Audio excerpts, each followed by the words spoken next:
be it resolved.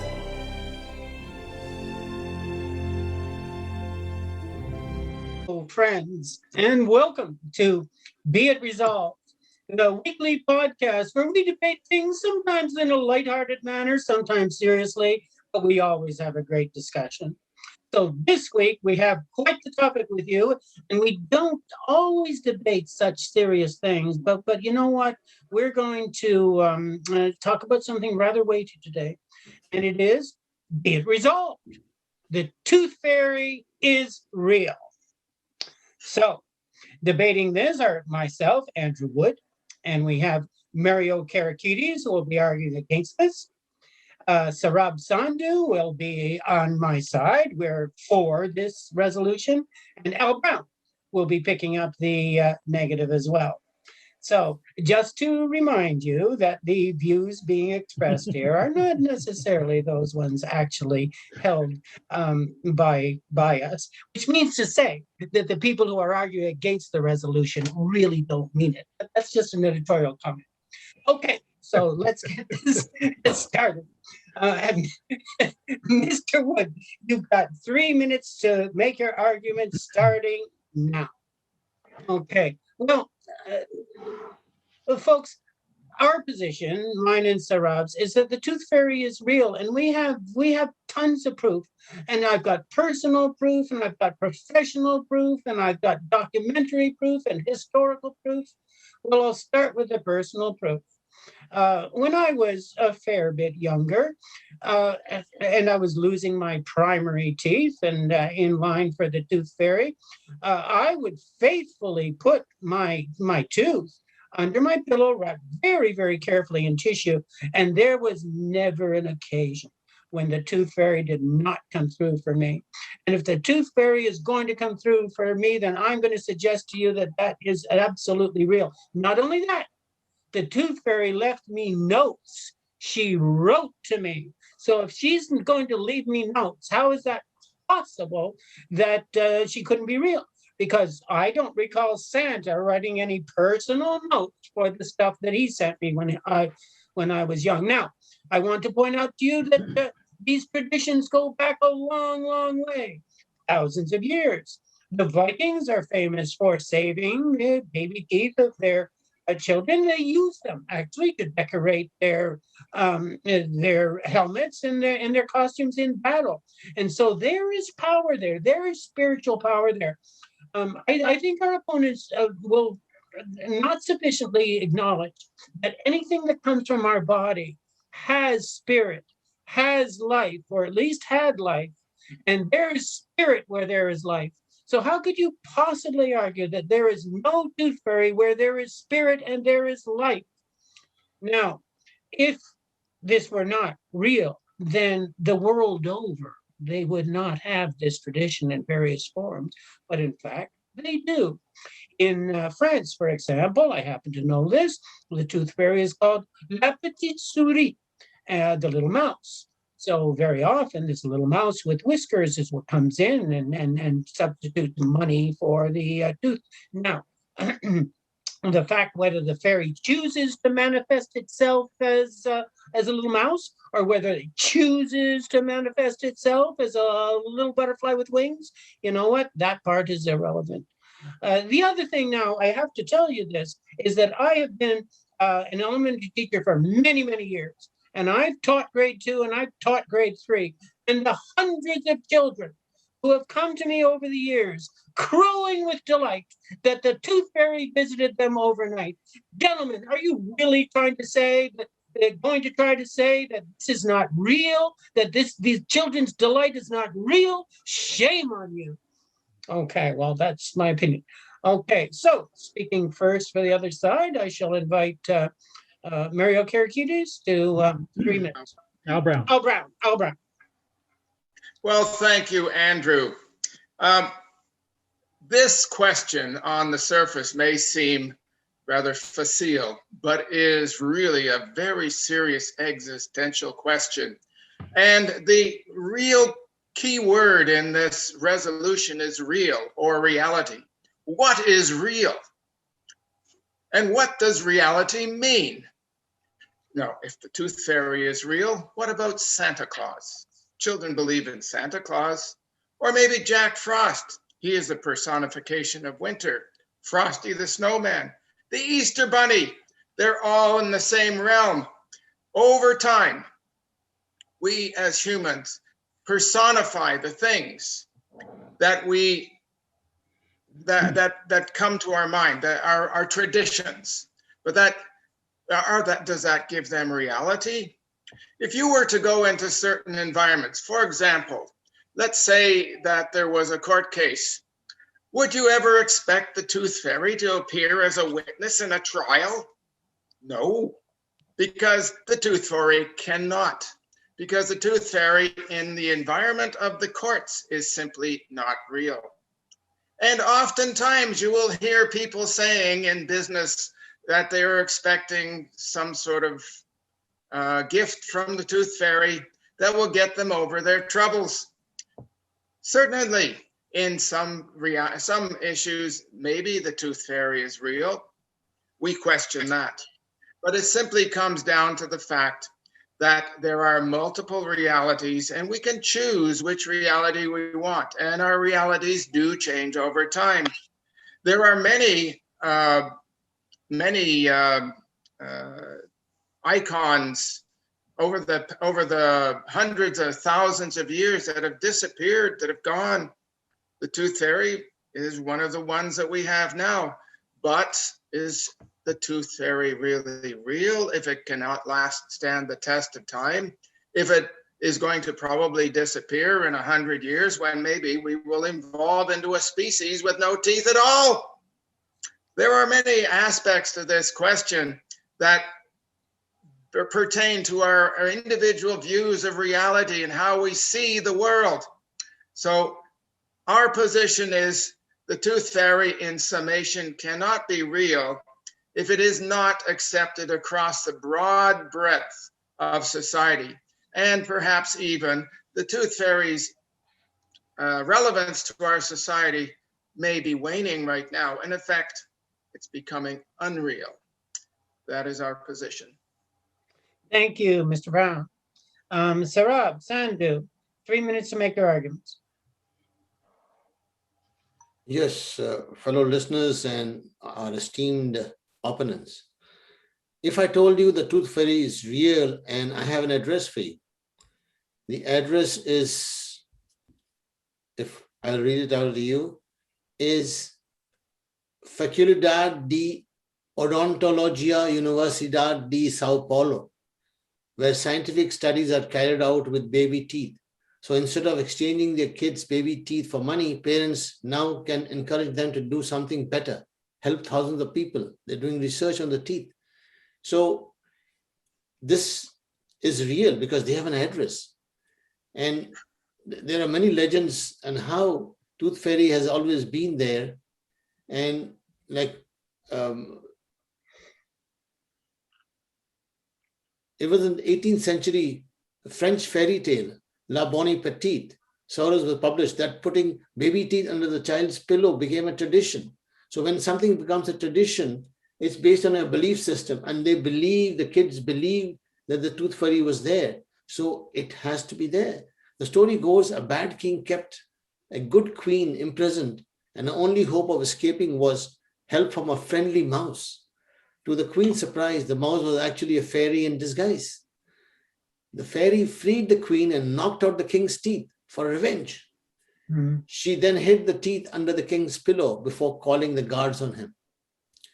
So, as the stories indicate, and all the information we have in all various countries, they have traditions in Botswana, they have traditions in Mali, in India, and everywhere they have their own traditions, where in India they throw it on the roof and the birds are supposed to take them away. When some people bury it, some people burn it, but now the best thing is to send it to their home and they can do research on that. And in the last few hundred years, a tooth fairy leaves money under the children's is exchanged for a lost tooth. It's believed that this practice began to teach children about monetization and trade. So this has been used to even go further and teach the kids about monetization in the elements of truth, or in the truth also. So I'm saying we have an address of the Tooth Fairy, and of course Santa Claus is the North Pole. But this is the belief system. When you have a belief system and more people start believing it, it becomes real. So with that, I would say Tooth Fairy is for real. Back to you. Well, thank you. Okay, and Mr. Kyriakides, 3 minutes to make your arguments. Well, thank you very much, Andrew. Ladies and gentlemen, as you heard, my colleague argued the reality of the Tooth Fairy. And we heard the counter arguments from our opponents. And one of the things that stands out is whether or not, even if the Tooth Fairy was to be true, whether or not there's practicality in having the Tooth Fairy. First of all, oddly enough, what Sarah touched upon is that the Tooth Fairy somehow creates an understanding of trade and monetization in some way. But in fact, what the Tooth Fairy does, if the Tooth Fairy was real, the concept, is it actually creates a false perception of that because it rewards loss.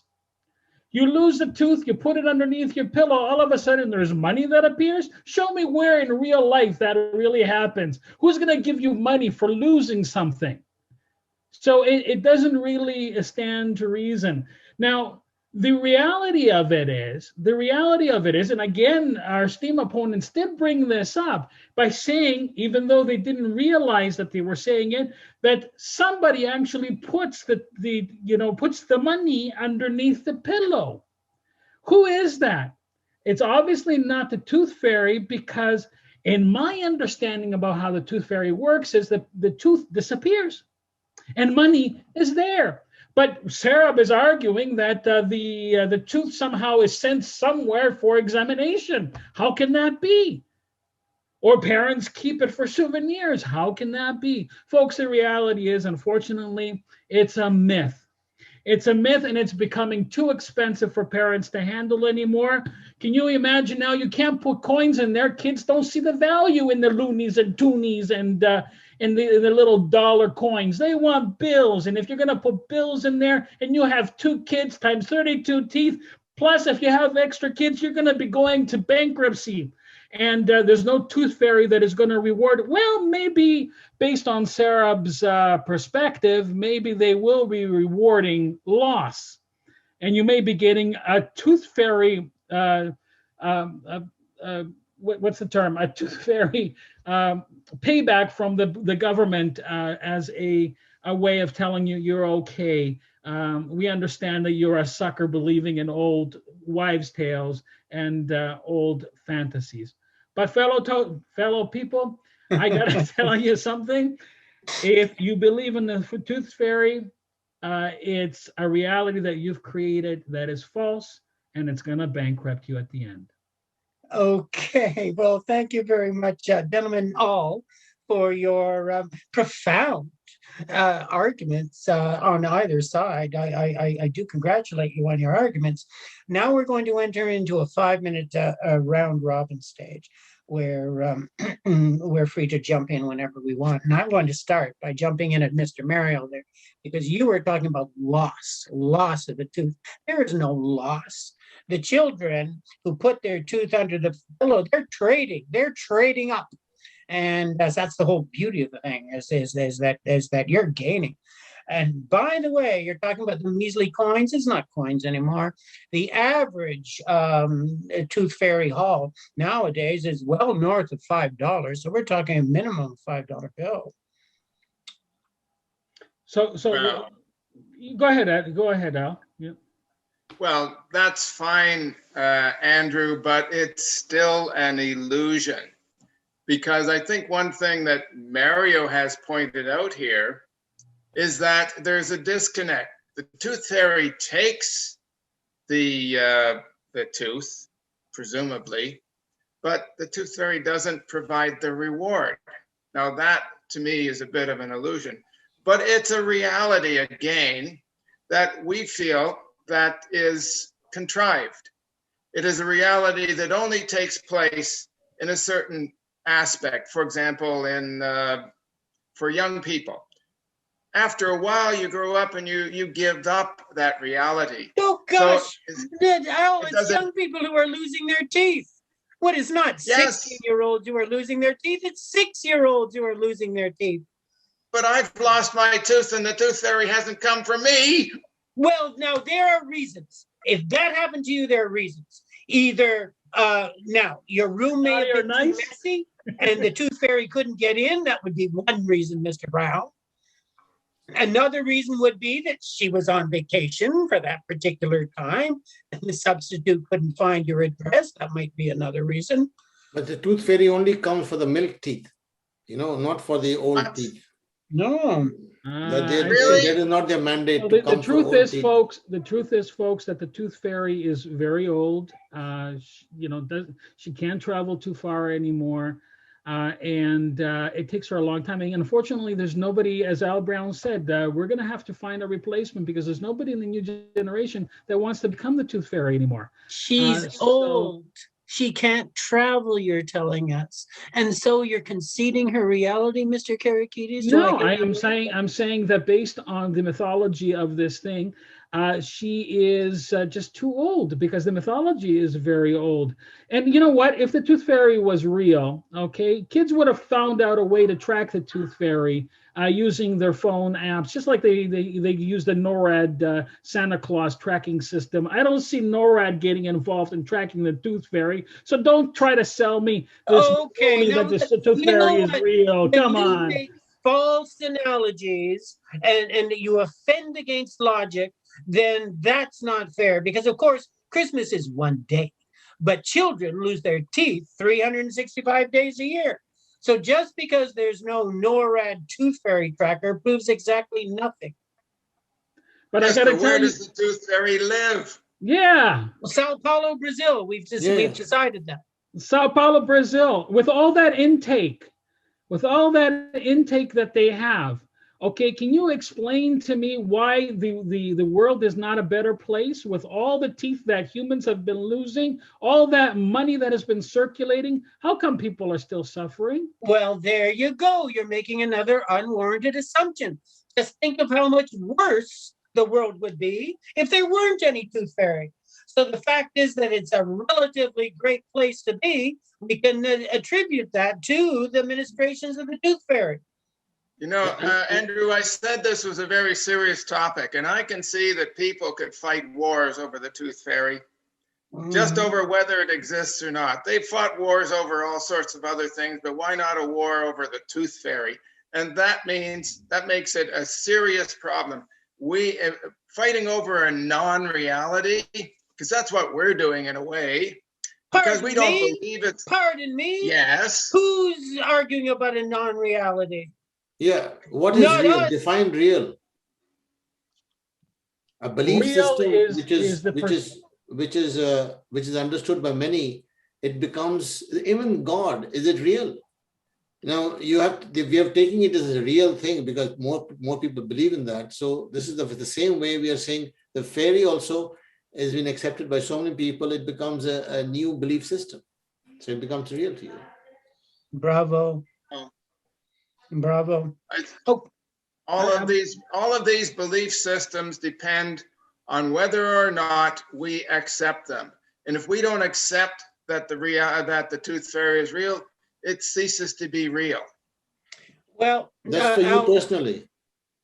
Al, I will accept that as your last contribution to the round robin. Thank you very much, folks. So I did lose my time count there, but I think that was 5 minutes. In any case, let's move on to our summations, and we give 90 seconds for this. And we'll start with Mario. Mario, do you want to give us your final thoughts on this matter? Absolutely, I do. Folks, the argument here is whether the tooth fairy is real, whether perception is real, what perception we have. We look in quantum physics, we have multiple realities. The problem is that it has become so confusing these days to children and to adults who unfortunately financially are trying to find their way through very difficult times to support a mythology that doesn't really work anymore. Not to mention the fact that the teeth still somehow land in the home and still around there, even though they're supposedly trading up. But it's still the parents have it. So it makes no sense to me that this reality is sustainable for the well-being of the children. I think it's time that we tell them the truth and to have them adopt a more scientific reality where empirical proof exists, not airy-fairy stuff. Okay, thank you very much. Passing across to Sarab. Sarab, can we have your final thoughts on this? Yes, certainly. And I want to quote Albert Einstein when he said, "What is reality? Reality is an illusion, albeit a persistent one. Everything in this world is an illusion. You make it real depending on your belief system." So even Einstein says tooth fairies are there because we believe in them. If you believe it, so many people believe in that, it is real. And of course, there'll be people who say they're not real.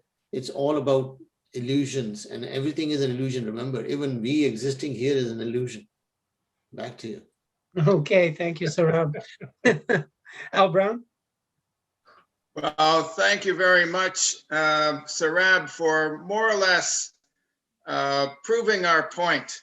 It is all what we believe in. And the thing is, if something is what we believe in, then how can it be real? When we talk about real, we're talking about the world. We're talking about walking down the street and feeling the push of gravity holding us on the trees, the whisper of the wind through the leaves, and all of these sensations that we get, the sun beaming down on us. Now that is reality. If something is a reality just because we make it up in our mind, well, that's a problem to us, because it's not real. It's a temporary thing, shall we say. Sooner or later, there'll be a generation in the world that says, "What is the tooth fairy? We never heard about it before." In that case, the tooth fairy is simply not real because we made it up. Is that your final word there, Al? Yes. Okay. Well, I'm sitting here, I'm feeling a little sorry for my opponents whose imaginations and lives are so impoverished that they refuse to accept the reality of things that you cannot touch, that you cannot smell, that you cannot hear. Is truth not real? Now, I understand it's under attack these days. I understand that full well. But don't we all know in our hearts that truth is real? And integrity and honesty and all of those things that make us human, just because we cannot see them, they are real. Now, let's go to Peter Pan, for example, that great symbol of poetic truth. And he had it right. You gotta believe, you gotta believe, you gotta believe. And the whole crisis in our world today, fundamentally, is down to a lack of belief in ourselves, a lack of belief in our possibilities, in our futures, and in the fundamental myths that underpin our civilization. Starting, and at the bottom, with the tooth fairy. So, ladies and gentlemen, if we're going to throw out the tooth fairy, we might as well throw out civilization itself. In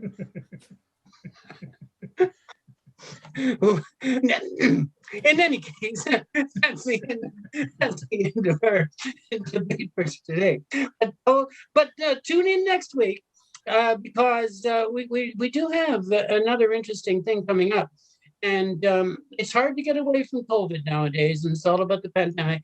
So we're going to have a resolution, be it resolved that pandemics, modern pandemics, COVID-19 being a case in point, are our own humanity's damn fault.